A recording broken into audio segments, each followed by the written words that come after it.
If you've ever felt hesitant to watch soccer because it's a bit too confusing, was it difficult for you to put the square peg into the round hole too? Soccer is easily the most straightforward sport in the entire world. And if we can follow the disaster that is American football that has a rulebook thicker than any of its biggest linemen, then understanding soccer should be easier than striking out Joey Gallo.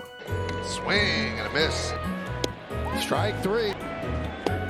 Swing and a miss. Starting today for all my smooth-brained brethren out there, I'm going to begin going through soccer bootcamp to help us learn the basics of soccer as a family. To make the process even easier for us Americans, who in all honesty are fairly unfamiliar with soccer, we'll be making as many possible comparisons to popular American sports like real football, basketball, and baseball as possible. Eventually, we may bring hockey into this, but if we're already confused with soccer, I'm not sure we can handle soccer on ice. It's time to get down and dirty understanding the basics of soccer. For our first lesson of soccer bootcamp, and for something that I've been corrected for more times than Tom Brady's kissed his own son, it's called football. I know, I get it. But here in the US, we call it soccer because we already have a real football. But this time, and this time only, I'll assimilate to European culture and call it football. But if you think I'm going to use Celsius or the metric system after this, then you're more delusional than a Knicks fan.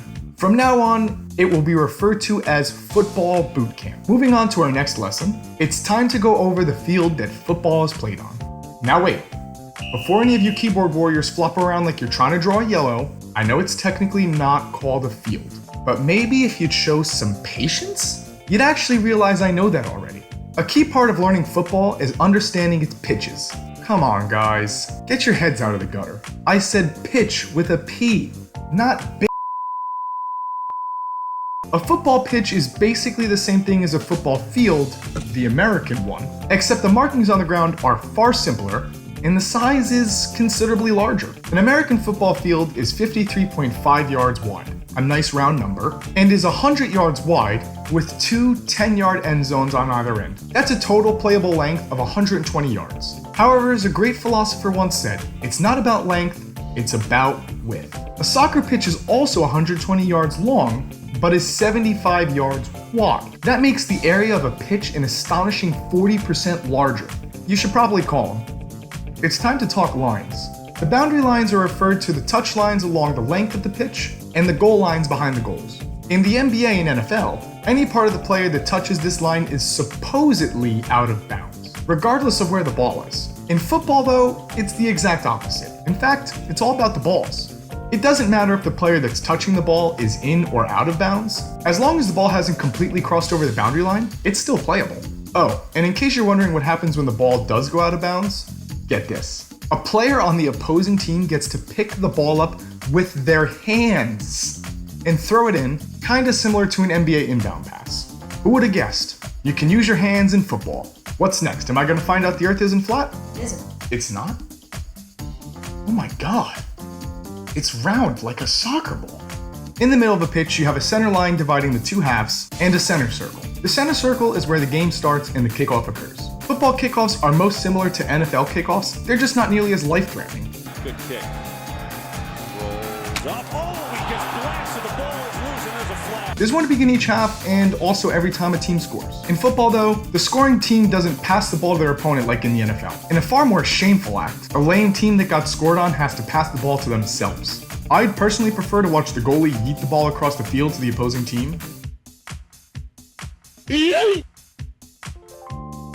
But what do I know? The goal area is easily the most complicated part of the pitch, so strap your helmets on and try not to hurt yourselves. In reality, this part of the field is relatively simple, and in all honesty, it's really nothing compared to the paint in basketball. For starters, if the ball is kicked beyond the defending team's goal line by the attacking team, it results in what is known as a goal kick. During a goal kick, the goalie can place the ball anywhere within the goal area and kick it as far away from his side as possible. But in a moment of desperation or pure stupidity, if the defending team kicks the ball beyond their own goal line, it results in something known as a corner kick. What are corner kicks, you ask?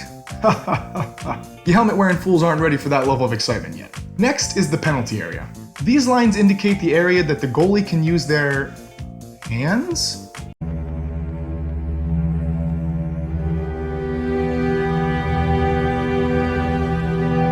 Is this some kind of sick joke? That's right.